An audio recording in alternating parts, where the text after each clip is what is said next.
गुर्जर नेता स्वर्गीय कर्नल किरोड़ी सिंह बैंसला की पुष्कर में अस्थियों के विसर्जन के दौरान कल मंत्री अशोक चांदना और शकुंतला रावत के खिलाफ नारेबाजी हुई थी, जिसके बाद राजस्थान की सियासत गर्मा गई है। अशोक चांदना ने भी अब इसका जवाब दिया है। हिंडौली में चांदना ने कहा कि पिछले 1-2 दिनों से कई घटनाक्रम राजस्थान में चल रहे हैं, उनकी परवाह आप लोगों को करने की जरूरत नहीं है। ये सब कीचड़ कादा जो बाहर का है, इसे बाहर ही रहने दो, अपने अंदर घुसने नहीं देना। यहाँ ना किसी की हवा आ रही है, ना यहां किसी की हवा जा रही है। मस्त रहो। अशोक चांदना अपने बयान पर अभी भी कायम है।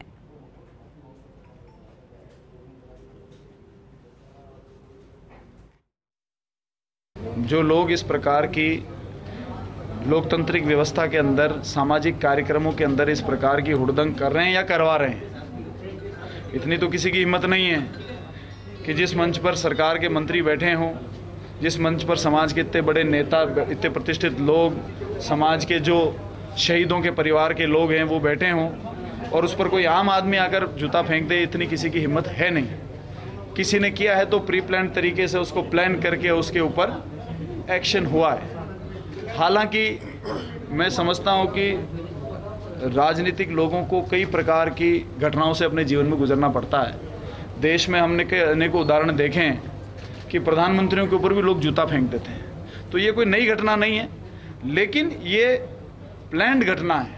इस बात का दुख है। भविष्य में इसके कई तथ्य उजागर होंगे।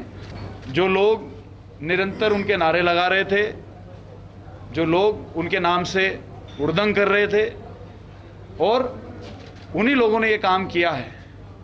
उसके अलावा जो उनमें काफ़ी लोग हैं जिनको आइडेंटिफाई किया गया है, वो निरंतर उनके कार्यकर्ता रहे हैं, उनके कार्यकर्ताओं के साथ दिन रात उठने बैठने चलने वाले लोग हैं। तो इसमें कोई ऐसा तो आंखें तो बंद किसी की है नहीं, सबको पता है कि कौन क्या कर रहा है। लेकिन मुझे लगता है कि ये राजनीतिक भाषा नहीं है। इस प्रकार से अगर इस स्तर पर राजनीति आ जाएगी, नेता एक दूसरे को इस प्रकार के चीज़ों में इन्वॉल्व कर देंगे, तो ये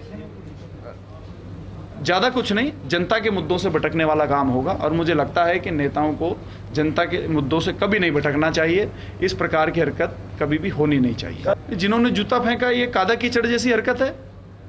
आप बताइए, आप अगर इसको सपोर्ट करते हैं तो कोई करता है? इस राजस्थान में 8 करोड़ जनसंख्या है, एक भी व्यक्ति अगर इसको एंडोर्स करता है कि किसी युग पुरुष जिसने इतनी बड़ी 12 साल की लड़ाई के बाद में एक जाति को नहीं 5 जातियों को आरक्षण दिलाने का काम किया, उनके अंतिम संस्कार का कार्यक्रम था, उस अंतिम संस्कार को ऐसे जूता चप्पल फेंक कर कलंकित जिन परिवार के लोग जो शहीद हुए उस मिशन के अंदर, उनके लोगों को जाकर वो जूते चप्पल लगे हैं। तो ये कादार कीचड़ की मानसिकता है। अब इसके पीछे कौन लोग हैं, ये तो समय बताएगा।